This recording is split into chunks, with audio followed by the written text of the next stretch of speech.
All right, we are finally here, the moment you have all been waiting for. The One Big Beautiful Bill Act, or OBBBA, officially signed into law on July 4th of 2025. So let's find out how that new piece of legislation is going to impact you all, PFR Nation. So in this episode, we're going to discuss those key changes of the bill that are most relevant to you, our listeners. Then we're going to look at 3 case examples of how our clients were actually impacted by these tax changes in 2025 and also potentially in the future. And then finally, we're going to discuss some planning opportunities for those of you that are in that PFR Nation sweet spot. All right, everyone, there is going to be so much to cover in this episode. So I'm going to just dive right into this, but I will say just a couple of things to point out. Number one, this bill is very big. And so I'm not going to say it's beautiful because it's just big and lots of text in there, hieroglyphics. So I just want to say, please bear with me because it took a lot of work to comb through all this information and this data to curate the information that I believe was most relevant to you all, our listeners. So secondly, I also recognize that this is not a 100% comprehensive podcast. That would be a 10-hour podcast. So just wanted to point those 2 things out, that there are details that still need to be ironed out. There are questions that I still have that many professionals have, but I think we've done a pretty good job curating that information from the resources that we trust and that we rely on to put out this podcast. So I hope you all find it helpful, but just note that please don't take this as the law, that's 100% factual, because again, this piece of legislation is big and lots to be ironed out over the coming months. But the good news is it is July, it's not December. So we've got a little bit of time to make sense of all this and ultimately really fine tune specifically how you can benefit and how this bill benefits you in particular. Okay, first and foremost, I think why don't we just kind of start out with, in my opinion, probably the biggest impact out of anything in this piece of legislation for you all in PFR Nation is that the current tax rates are now made permanent, okay? For those of you that are not familiar, so the Tax Cuts and Jobs Act was passed in 2017, and that did reduce the tax rates for most taxpayers, okay, especially all of you in PFR Nation.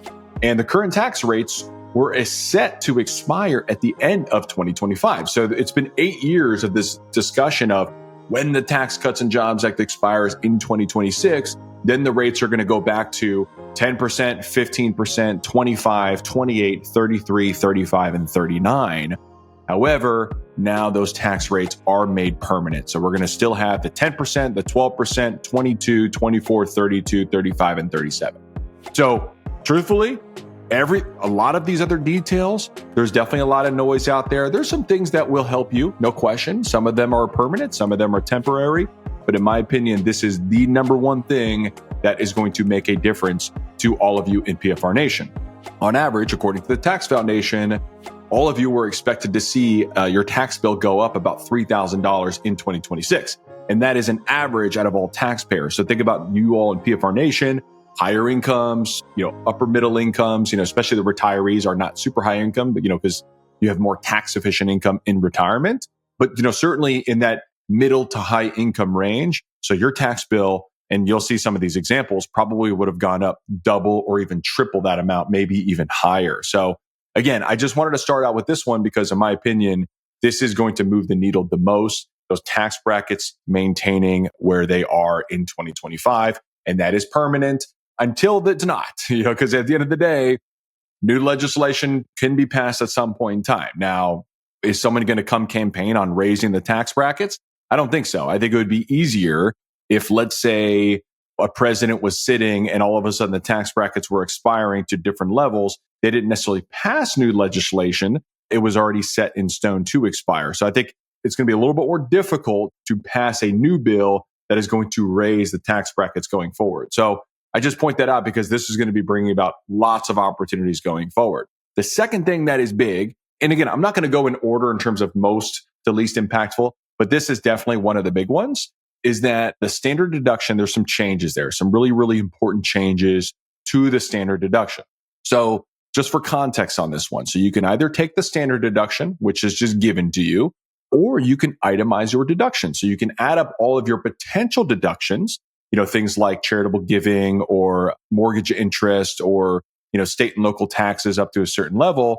and or medical expenses that exceed a certain percentage of your adjusted gross income. And you could see, hey, based on all of these potential deductions, these are itemized deductions, does that number exceed the standard deduction?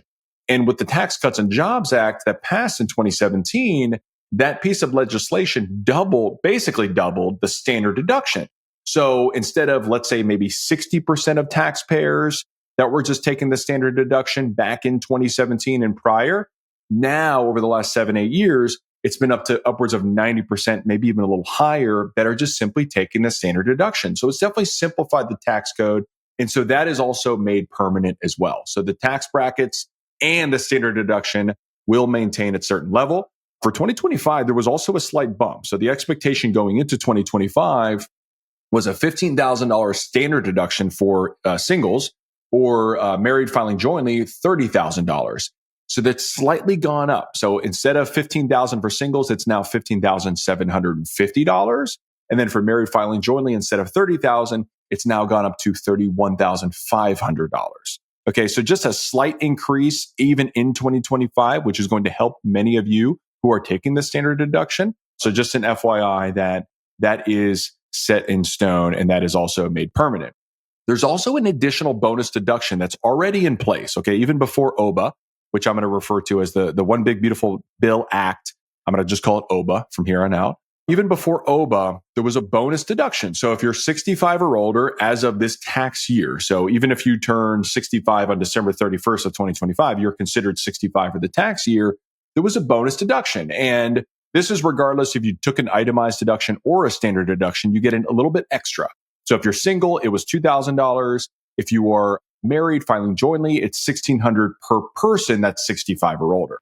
So if you have a married couple, let's say one is 65, but the other is 62, only one of those bonus deductions would apply. So that would be $1,600. Whereas let's say you have a married couple and both of whom are 65 in the calendar year, then the total would be $3,200. So that bonus deduction is still in place. But the key change that was made there's now an additional bonus deduction for seniors that, again, are 65 or older in the calendar year. Now, the difference on this one, and so just an FYI, the number is $6,000 on top per person. Okay. So if there's a married filing joint couple, both of whom are over 65, you would get a total of $12,000 as an additional bonus deduction. The big difference, however, is this is a temporary thing. This is just for the years from 2025 through 2028. Okay, so it's not a permanent thing. This is temporary. Who knows? Maybe they'll revisit this, in 2028 and extend this. But this is a big deal because many of you are going to get that standard deduction. Then you're going to get that regular bonus deduction. And then on top of that, you're going to be able to deduct an additional $6,000 or $12,000. Another caveat, in addition to it being temporary, is that there is income phase outs on this one. So if your adjusted gross income as an individual taxpayer is $75,000 or higher, you will then get phased down from that deduction. So that $6,000 will begin to get phased down, and then you'd be completely phased out as a single taxpayer once your adjusted gross income exceeds $175,000. For married filing jointly, it would be $150,000 when the phase out would begin, and then all the way up to $250,000. At that point, you're going to be completely phased out of that additional bonus deduction that is, again, temporary. So just to keep FYI on that one, is that additional $6,000 bonus deduction for seniors is income-based, adjusted gross income-based. Now, I start with all of this because one of the things on July 4th, getting together with a lot of family and, doing fireworks and all that good stuff. But one of the first things I heard, someone was celebrating, the tax bill passed, no more taxes on Social Security income. And, in my mind, I was like, I don't think that was actually in the bill, but I need to go read the final one. At the end of the day, I was with my family. I wasn't paying attention to specifically what was in the final bill because you had the Senate passing their side and it went back into the House. So I was like, maybe Social Security is tax-free. So then I did some research, and the first place I went was whitehouse.gov. And one of the bullet points on there said no taxes on Social Security. And I was like, whoa, okay, that's interesting. So then I went to the Tax Foundation website because that's really where I go to look at a lot of the tax facts, okay? Because, I feel like they're nonpartisan. They put out great information, great content. And this is totally not true. And actually, when you click into that bullet point on the whitehouse.gov, when you click into no tax on Social Security, it actually specifically talks about this additional bonus deduction for seniors. It says the new bonus deduction for seniors allows seniors to deduct an extra $6,000 when filing, and therefore 88% will pay no taxes on their Social Security income as a result. So very misleading statement. Social Security taxes are still intact. Okay. If you want to learn how that actually works, I did a YouTube video in the Whiteboard Fireside Chat playlist, and you could just search for taxes on Social Security or Social Security taxes. You'll find that video pop up where I talk a little about how to make your Social Security tax free, because you technically can make it tax free. So that is true. But your income, your provisional income, needs to be below a certain threshold, depending on whether or not you're single or married. But 88% pay no tax on Social Security. That feels like a really high number. Okay. I haven't looked through every single client's projections since the OBBBA passed, but I've certainly looked at least a dozen, and most of our clients pay some taxes on Social Security, even with these new bonus deductions. So, again, PFR Nation, a little bit of a different audience than the average individual out there. So more higher incomes, upper income range.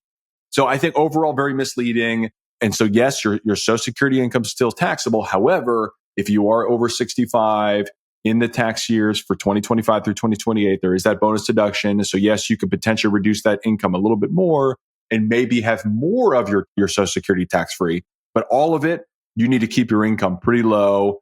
I'm not saying it's impossible, but for a lot of you in PFR Nation that have multiple income sources, substantial dividend income, Roth conversions, it's very, very difficult to get 0% taxation on your Social Security income. So I just want to throw that out there, that fact is not true, despite it being on the whitehouse.gov bullet points on the OBBBA page. Okay, let's move on. Child tax credit made permanently increased to $2,200 per child, effective starting this year, 2025. With inflation increases, there are some income phase outs for individuals. It's $200,000 for married filing jointly, $400,000. Okay, so certainly some opportunities there. If you do have children, dependent children, or maybe you have just children on your tax return, maybe it's grandchildren. So the child tax credit is still intact. There was a slight increase for 2025. Business owners, 20% pass-through deduction. So the pass-through deduction for those of you that are self-employed or the owners of a business, you could deduct up to 20% of your qualified business income as a tax deduction. So the Tax Cuts and Jobs Act put this in place in 2017, and it was set to expire at the end of 2025. Now that is made permanent. So for those of you that are self-employed or entrepreneurs, you are celebrating today. Great stuff there. Full write-off for business investments. So you may have heard about this, bonus depreciation or investments into research and development. Okay. Now this is locked in. This is a big deal for real estate investors, entrepreneurs, business owners, small businesses especially that require a lot of capital intensive investment upfront. Now you're able to deduct 100% of those expenses in the year you purchase those or make those investments. And that was set to sunset in 2025. There was a gradual scale down. It started at 100% and it was scaling down. It was set to totally phase out at the end of 2025. So this is a big deal. This is going to impact sectors like manufacturing, construction, certainly areas within like transportation and logistics where heavy equipment investments are crucial. Research-driven industries, heavily reliant on innovation, R&D like technology, pharmaceuticals, those engineering fields. So this is a big deal for many sectors. And I think now companies can have a little bit more clarity on what is going to be deductible going forward, because I do believe that's kind of aligned with Trump's agenda, if you will, which is manufacturing here in the US, bringing those jobs back here in the US. Well, now you have this extra tax incentive that is going to stay on the books for the foreseeable future. Okay, this is a big one here. ACA, Affordable Care Act Premium Tax Credit. So for those of you that are familiar with this, so if you're planning to retire before 65, we just did a whiteboard retirement breakdown on this one, where before 65, you're not eligible for Medicare yet. So therefore, you're going to need to buy some insurance. And if you decide to buy insurance on the ACA, on the exchange, healthcare.gov, right? If you decide to purchase a policy there, depending on what your modified adjusted gross income is, you may be eligible for some premium tax credits.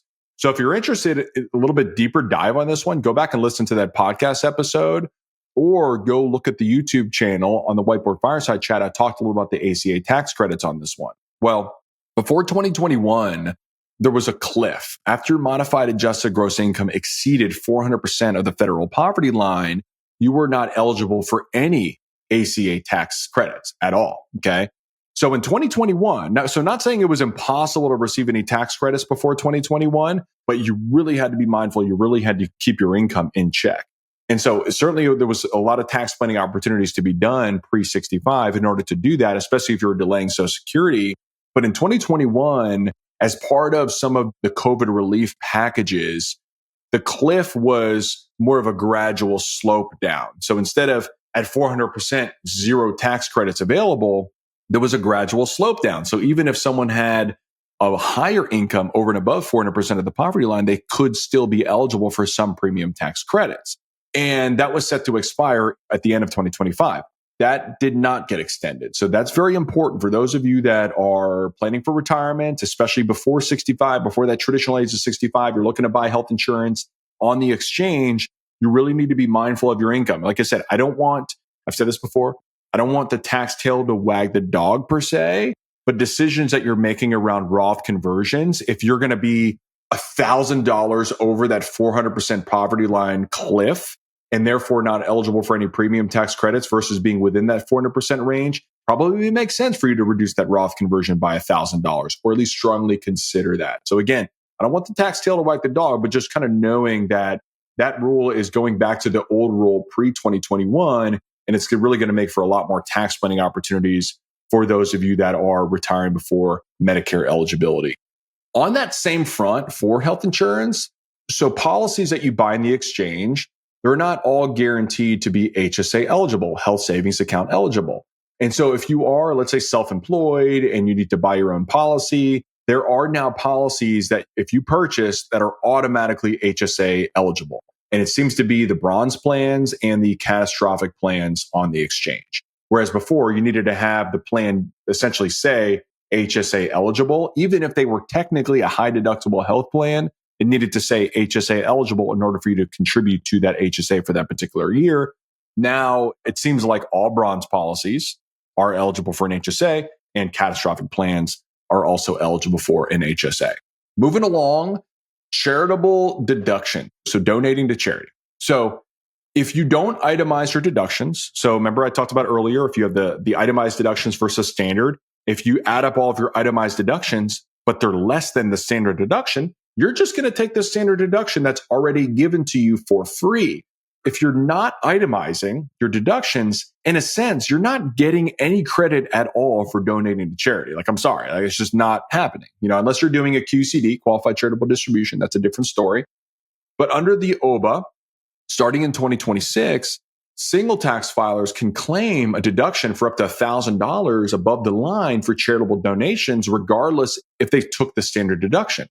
For married filing jointly, you can claim that deduction for up to $2,000 of charitable donations. So definitely a somewhat of a big deal, I would say, because, I feel like with the Tax Cuts and Jobs Act doubling the standard deduction, like I said, 90% of taxpayers were just taking the standard, not itemizing.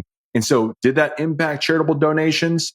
It doesn't seem to have, especially during COVID. It seemed like actually charitable donations were at hitting record highs in 2020, 2021, 2022. But I think long term, I would imagine it makes a little bit of an impact. So this is nice because even if you are taking the standard deduction, even if your itemized deductions don't exceed that standard deduction, but you are donating something to charity, now single taxpayers can deduct $1,000 or married filing jointly can deduct $2,000. I believe, again, this is starting in 2026. There's no phase out on those deductions, which is great. And so this was very similar to during COVID. They put that extra $600 as an additional deduction, donated to charity, if you remember that, over and above the standard deduction. So kind of a similar story, but now the amounts are higher.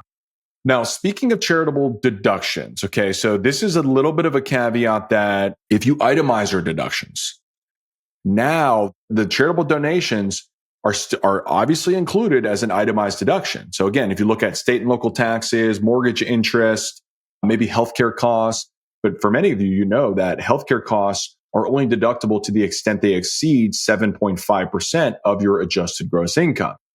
Now there's a similar threshold for charitable donations. The charitable donations that exceed 0.5% of your modified adjusted gross income are deductible. Okay. So if your income is, let's say, $100,000, 0.5% of that would be $500. So let's say you donate $1,000 to charity and you're itemizing your deductions for that particular year. Only the amount that's over $500, in this case, $500, would be deductible as an itemized deduction. Okay. So again, donations to charity that exceed 0.5% of your modified adjusted gross income is the portion that is going to be deductible. Okay. So the more you donate, the more you're going to be able to deduct as an itemized deduction. Again, if you do itemize, that is the key. If you're not itemizing, you're just going to take the standard deduction and then you're going to take advantage of that other above the line charitable deduction of $1,000 for singles, $2,000 for married filing jointly. So that's charitable. All right. This is a big one. For those of you that are in high income tax states or high property tax domiciles, the SALT cap has expanded. Okay. So SALT stands for state and local taxes. And under the Tax Cuts and Jobs Act that began in 2018, the SALT deduction was capped at $10,000. Okay. So this significantly hurt taxpayers in those high tax states, those income tax states like California, New York, New Jersey, because again, a lot of those property taxes alone were above 10,000, let alone, hey, you're also paying state income taxes. So some people had SALT deductions potentially of $50,000, $60,000, $70,000. In that case, of course, they're going to itemize their deductions. Well, in the Tax Cuts and Jobs Act that passed in 2017, it was capped at $10,000. So there was a lot of debate on what was going to happen with this. Some people wanted to lift the cap completely and make it unlimited. In that case, it would really help states like California, New York, New Jersey, like I mentioned before, because some of those higher income earners that have expensive homes were probably paying multiple six figures in state and local taxes. But with the OBBBA passing, the SALT deduction for folks is now $40,000 is the cap. So instead of $10,000, it's now $40,000. Now it is subject to a phase out. So if your modified adjusted gross income is over $500,000, then the phase out begins. Okay. So again, this is a big deal for those high income tax states, high property tax states. Is it going to save New York and California, New Jersey? I don't know. I think people are still leaving those states to go to more tax friendly states to begin with better costs of living and just, frankly, different politics. But it is big for those of you that are still in New York, California, New Jersey, other high income, high property tax states, because now the cap is, instead of being $10,000, now it's $40,000. So definitely substantial because again, even if you hit that $40,000 level, let's say you're married filing jointly, you're already above the standard deduction amount. Okay. Now you can look at things like mortgage interest deductions, which by the way, that's another piece on talking about tax deductions. Mortgage interest was only deductible to the extent the mortgage was $750,000 or less. Okay. And this is for loans, I think, that were taken out after 2016, maybe after 2017. So any new loans today, if you have a mortgage that's $750,000 or less, you could deduct that interest as an itemized deduction if you're taking itemized deductions. So now if you have state and local taxes plus your mortgage interest, you can see how those numbers could add up. And certainly I think a lot more taxpayers now will be itemizing their deductions relative to the last 7-8 years because of that SALT cap going up to 40,000. So definitely a big deal. I do believe, just a quick note on this one, I definitely think this is going to help the real estate market. A lot of people have been, talking about real estate. I do believe this is going to stimulate activity on the real estate market. And it seems like things have been slowing down this year, this calendar year in particular, certainly with interest rates being at, where they are. But if interest rates start to go down, now the SALT cap has expanded a little bit. I could see real estate benefiting from those legislative changes. All right, let's talk about green energy tax credits quickly. There are a few of these that were really enhanced based on the Inflation Reduction Act, or the IRA, which I hate the fact that they named it the IRA. I mean, it's just terrible. Individual Retirement Account, Inflation Reduction Act. Anyways, Inflation Reduction Act had some green energy tax credits, like if you buy an electric vehicle, if you make some home improvements that are energy efficient, things like solar panels. the OBBBA completely wiped those away. Okay. And this was one of the most kind of like a little bit of a head scratcher, especially with Elon and Trump being this like beautiful marriage, going into this into 2025, right? With Trump's second term, really interesting divorce right in front of our eyes. And, I don't know if this was to completely stick it to Elon. I'm not really sure, but obviously that's going to impact those types of industries, that are green energy focused. Certainly Tesla is one of those, right? Now, I think there's still time. Like if you buy an electric vehicle, I think it's before September 30th of 2025, or if you make some of these residential or commercial improvements that are energy efficient, like solar or some of these other things, energy efficient windows, I believe you still have a little bit of time. I think it's September 30th of 2025 to make those changes and still have credit under the old tax law. But going forward, after that date, and certainly going into 2026, those tax credits are no longer, for better or for worse. All right, another one in this one in OBBBA is the creation of Trump accounts. And I put this in there because I think this is going to get a lot of headlines and a lot of press, like the Trump accounts. And essentially, let me kind of break this down. Basically, you see a lot of people throwing out there the dates between 2025 and 2028 for this one.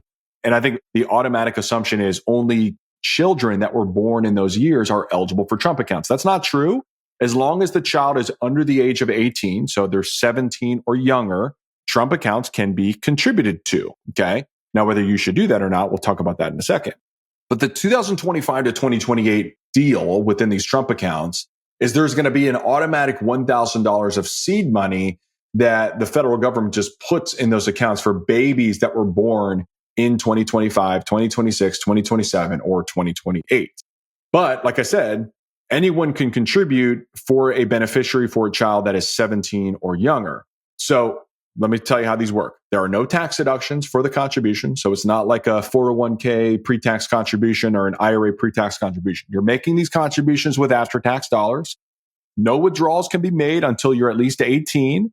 And distributions are going to be considered qualified if they're used for college education, small business loans, or expenses, or first-time home purchases. And if they are qualified, it's not a tax-free withdrawal. It's going to be treated as a long-term capital gain. So very similar to like a regular brokerage account. After-tax contributions, and then on the back end, you take it out, it's a capital gain. Now, the big difference is the growth along the way is going to be tax-deferred, okay? But if it's not a qualified withdrawal, okay, so think about like a 529 plan for college. If you take out a distribution for something other than higher education, or there's some exceptions for even K through 12, you can tap into a certain dollar amount on an annual basis to pay for K through 12. But that would be a qualified withdrawal. If it's not qualified, you pay taxes on the gains and a 10% early withdrawal penalty. Same thing applies with these Trump accounts. Instead of it being taxed as capital gains, it's taxed as ordinary income, the growth. And then there's a 10% penalty on the growth as well. So I think this is a big waste of time, personally, on this one. Why not just use a regular taxable brokerage account? You're not getting a tax deduction anyways. So if you are wanting to save for college, use a 529 because then you can take everything out tax-free. If you're looking to fund a business or some other long-term purchase, maybe it's a new home or a first-time, home purchase for that child, or paying for a wedding, just set up a regular brokerage account in your name, and you don't have these hoops to jump through in terms of early withdrawal penalties, taxing as income versus capital gains, and you don't have the cap. I mean, $5,000 is the contribution maximum, whereas a regular non-qualified brokerage account, there's no contribution limit.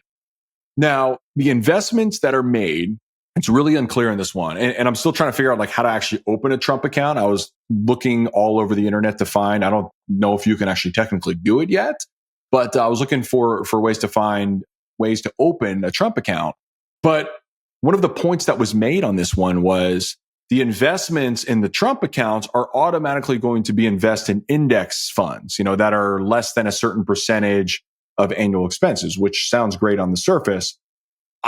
This is my cynical point of view here, is most likely those investments are going to be tied somehow to Trump's ventures on creating exchange traded funds and index funds in his other ecosystem that is technically managed by his children, but it's basically managed by Trump. So I don't know. For me, huge waste of time. Why this is even a thing, I don't know. Obviously, it's getting a lot of headlines, the Trump accounts, the MAGA accounts.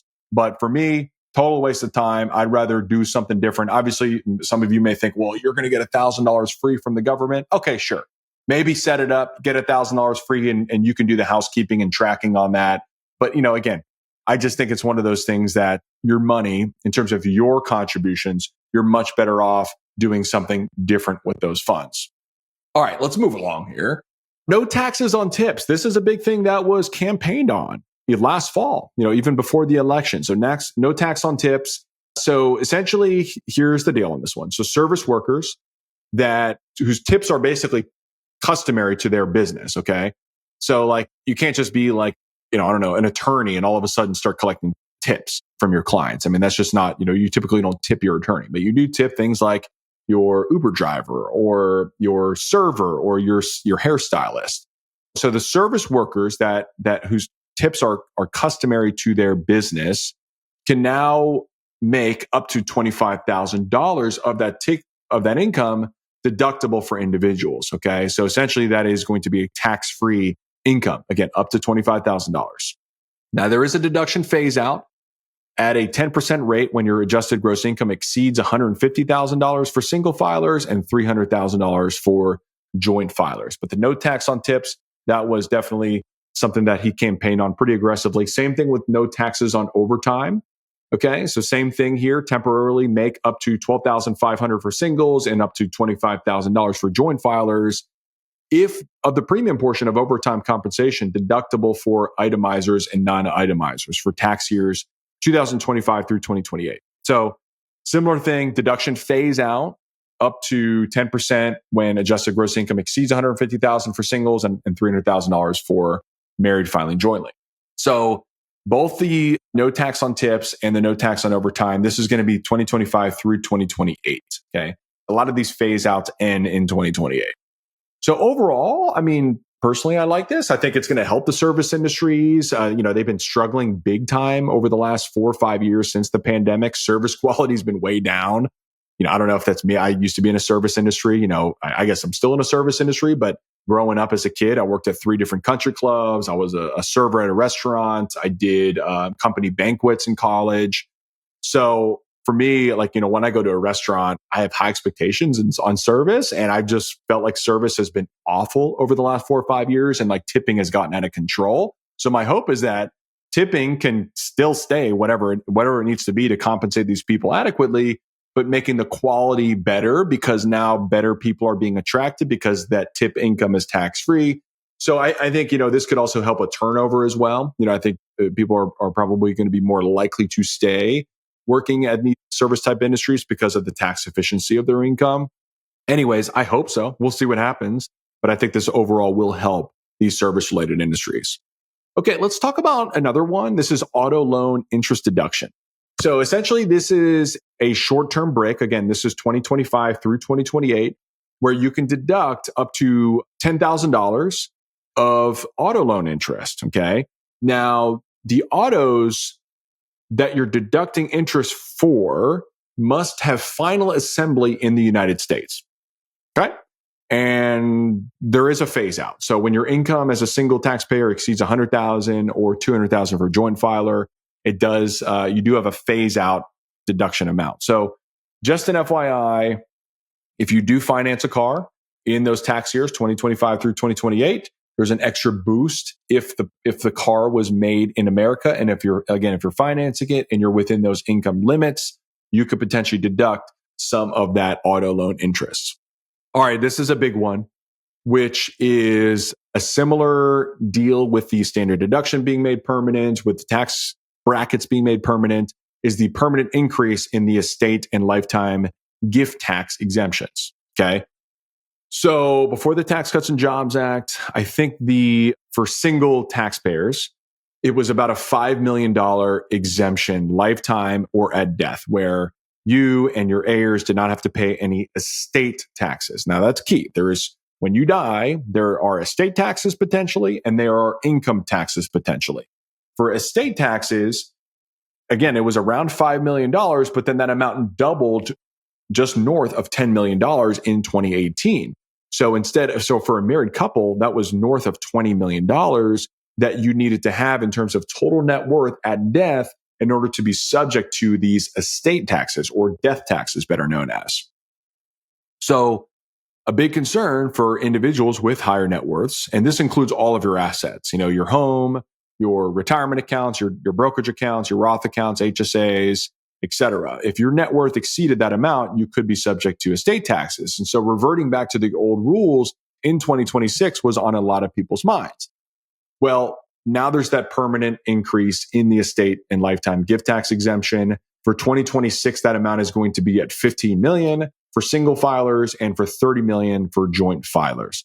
So very few people, not many of you listening to this podcast, will have estate taxes due if you pass away, not only this year, but in years going forward, because that rule is not going to revert back to the 2017 or earlier rule. So definitely a big deal, and also gives a lot of people opportunity, not only for estate taxes at death, but also lifetime giving as well. You can give more during your lifetime without having to worry about subjecting either yourself or your heirs to those gift taxes. The last thing I'm going to point out before we dive into 3 of these case studies are some changes to the AMT, or also known as the alternative minimum tax exemption. Okay. So essentially, AMT is a little complicated, but it's essentially an alternative tax calculation. Okay. That's kind of run in addition to your regular 1040. And essentially, if you are sort of in that higher income and you have a lot of deductions, particularly the state and local tax deductions, like we mentioned earlier, you could be subject to AMT. So it's kind of preventing higher income individuals and families from having so many deductions that they pay so little in taxes. So therefore, you could be subject to AMT taxes instead of your regular income tax bill. So starting in 2018, the Tax Cuts and Jobs Act made the amount less likely to kind of trigger AMT for a lot of people. So pre-2018, many of you listening were probably subject to some form of alternative minimum tax. Whereas in 2018 and up until now, it's been very few people that have had AMT triggered. So now the OBBBA permanently extends that increased exemption amount, but it does revert the income phase out range back to what it was before the Tax Cuts and Jobs Act. So I do expect a lot more individuals, a lot more of you listening, to be subject to AMT, especially with the state and local tax deduction, being increased, that cap going up from $10,000 up to $40,000. All right, so that was a lot of information I just threw at you. So I appreciate you staying with me here, but continue to stay with me, because we're actually going to go through 3 cases here, 3 clients. So real quick, shout out to Holistiplan. I did a little whiteboard fireside chat this past week on this whole Social Security question. And hey, is Social Security going to be tax-free for me? If I'm claiming Social Security, I'm over 65, I'm getting these bonus deductions. And it clearly indicated that, nope, Social Security is still taxable for that couple that I broke down.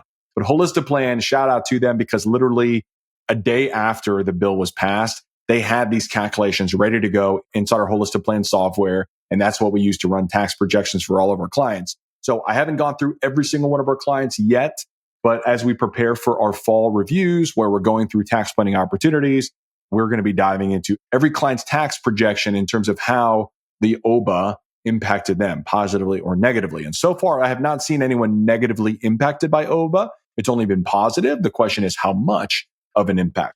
All right, I'm going to share my screen now. So if you're following along on Spotify, on video, you're going to see what I see. If you're not able to follow along on video, if you're not on YouTube, no problem. I'm going to try to paint a picture here and keep it really high level, keep it really simple. I have 3 cases here. The first case I'm going to break down is a married couple. They're filing jointly. Their adjusted gross income is $237,000 projected for 2025. Obviously, these aren't set in stone. We don't know exactly how the income is going to shake out at the end of the year, but we think we're pretty much in line with $237,000 as a decent projection for them for 2025. Now, their ages are 66 and 62. So if you remember that additional bonus deduction, there are 2 things to think about. Number 1 is the age at the end of the year. And that bonus deduction, that $6,000, is only eligible if you're at least 65 by the end of the calendar year. So only one of them will be eligible for that $6,000. However, because of their adjusted gross income, because they're married, is over $150,000, they're going to be phased out. And remember, they're completely phased out. Taxpayers will be completely phased out if they make an excess of $250,000 or more of adjusted gross income. So very important here, if you look at the standard deduction, obviously we have their total income, their total adjusted gross income, $237,000 and some change. The standard deduction pre-OBBA, which is column 1, would have been $31,600. So that was the way they calculated that was $30,000 was the regular deduction plus that additional $1,600 of a bonus deduction because of that age 65 or older. Remember, that bonus deduction was available before OBBA as well, that regular bonus deduction that is not income phased out. With the new law, with OBBA being put in place, there was an inflation adjustment up to now $31,500 for their standard deduction, plus that additional $1,600. Now their standard deduction is $33,100. So a slight increase. Then that other deduction here, this is that bonus deduction for seniors that I mentioned earlier, $6,000 for singles, $12,000 if you're married. Now they're only getting $763 because of their adjusted gross income is almost at that top end of the phase out of $250K. So only a $763 additional bonus deduction, but still something. Now, what I'll just point out here in that third column, this is if the Tax Cuts and Jobs Act had sunset. So I just wanted to do this for fun, just to kind of illustrate, in my opinion, this is why I believe the biggest impact was not on any of these other random things like the Trump accounts, or certainly SALT, I think is a big one, but the Trump accounts or the charitable deductions, things like that, I don't think are as big of a deal. I think this one is the biggest deal here is the tax brackets not going back to the old level. But I just wanted to, for fun, run 2026. If the tax cuts had sunset, what would their tax liability be? So the standard deduction would have gone down, but in the old rules, they actually had a personal exemption amount for any individual in their household. Okay. And that was not under 18. That was not receiving a child tax credit. So for them, it would have been 2 people. So they would have been able to deduct an additional $10,600. So taxable income was pretty similar across the board. Scenario 1, pre-OBBA would have been $205,000. Post-OBBA, $203,000. So a little bit less of taxable income. The highest taxable income would have been the Tax Cuts and Jobs Act sunsetting into 2026 of $208K, but not a huge difference. But the biggest difference, if you look at that top marginal bracket, 22% for those first 2 columns, but 28% if the tax brackets had reverted back to the old rule. So that's, in my opinion, the biggest deal. I highlighted their total tax due in 2025 with OBBA is now $34,579 for an effective rate of about 17%. That's a tax savings for them of about $500 relative to pre-OBBA, but about $6,500 savings relative to if the Tax Cuts and Jobs Act had sunset in 2026. So again, that's, in my opinion, the bigger deal here, especially for this taxpayer that is phased out a lot of those bonus deductions despite being over 65. But let's look at scenario 2 here. Scenario 2, we have a 69-year-old female whose adjusted gross income is $78,000. So same setup, 2025 pre-OBBA is column 1, post-OBBA is column 2, and then Tax Cuts and Jobs Act sunsetting in 2026 is column number 3. So the big change I'll point out here is the standard deduction. Like I said, it went up a little bit for her, inflation adjusted. So instead of $17,000, she's getting a $17,750 standard deduction, but she does benefit here from that bonus deduction. And her bonus deduction isn't the full $6,000 because her income is over $75K. In this case, it's $78,000. Her bonus deduction will go down to $5,845, but still pretty nice. Okay. And then if you compare that to column 3, standard deduction goes down, but she does have that personal exemption amount that she can deduct of $5,300. So taxable income here, by far and away, her taxable income went down pretty substantially with OBBA being passed. $53,995 with OBBA, and her total tax due is $6,500. If you compare that to her tax due under the pre-OBBA law for 2025, she saved about $1,400. But then if you compare that to what she would have paid in 2026, if OBBA did not pass and the Tax Cuts and Jobs Act sunset, she saved about $3,000 in taxes. Let's look at scenario number 3. Scenario number 3 is a married couple. They're over the age of 70, so they're both over the age of 65. So we're going to get 2 bonus deductions here, and they are both below the adjusted gross income phase out of 150. They're at $106,000 of adjusted gross income.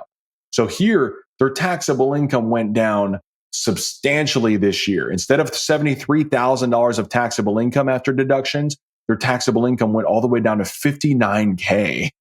And then if you compare that to, and then if you apply the tax rate, their total taxes due is going to be about 61.65 with the OBBBA law signing. They saved about $1,600 in taxes in 2025 alone. But then if you compare that to what they would have paid in 2026, they saved about $3,400 in taxes. So again, definitely some changes. If you are eligible for those bonus deductions, if you're 65 and 25 through 2028, you're going to get these bonus deductions. After 2028, though, less of an impact here with these because of those additional deductions are going away. And there's going to be no eligibility for those personal exemptions anymore. Or I shouldn't say none. There is a personal exemption. I think it's $500 for a taxpayer other than the taxpayers themselves. So if you have a dependent adult child or dependent, like a dependent parent, I think you can get a $5,000 additional personal exemption, but pretty minimal, relatively speaking. So really after 2028, it's going to kind of lose its sizzle a little bit, really, but really for the next few tax years, there's going to be definitely a decent savings, especially for those that are below 150 for married and below 75 adjusted gross income for single taxpayers. All right, let's wrap this thing up here. Let's talk about a few planning opportunities. I'm sure we're going to come up with some more planning opportunities as we go along here. This bill's fresh, hot off the press, if you will. So we're going to come up with some more opportunities as we go forward. But here are 7 that I just wrote down off the top of my head that I thought are going to be interesting to really, really strongly consider. The first one I'll just say is enjoy your lower tax bill. Okay. You're going to have, most likely, your tax bill is going to go down. Okay, to some amount. Okay. And certainly if you compare that to what you would have paid in 2026, had those tax brackets gone back to the old rules. So take that extra trip, go see your family, go take that extra golf trip, spoil yourself, gift more to charity, whatever gives you meaning, whatever gives you purpose and fulfillment. You've got a little bit more cash in your pocket. So go ahead and spend the money because that's going to stimulate the economy, which is also going to help stock prices. So thank you in advance. Number 2 is if you're 65 or older through 2028, take advantage of that bonus deduction. Manage your IRA withdrawals, okay, or even Roth conversions during these periods of time, because over the next 4 tax periods, 25, 6, 7, 8, you're going to have a higher deduction amount. Again, if you qualify for some of those bonus deductions. And so therefore, you can have more opportunity to fill up those tax brackets, have more opportunity to do Roth conversions a little bit more aggressively. Number 3, on the flip side, many of you have been worried that the Tax Cuts and Jobs Act that was going to sunset in 2025. And then 2026, all of a sudden, we're going to have higher tax brackets. So many of you have been converting aggressively because of that fact alone. So now you can kind of pause a little bit, take a deep breath, and now understand that, hey, the tax brackets are made permanent. You can smoothen out those conversions over a much longer period of time, which could potentially help reduce your lifetime tax bill. Number 4 is take advantage of those capital gains tax rates, especially that 0% capital gains rate. Okay. So for those of you that don't know, you either are going to be in the 0% bracket, 15% bracket, or 20% capital gains bracket.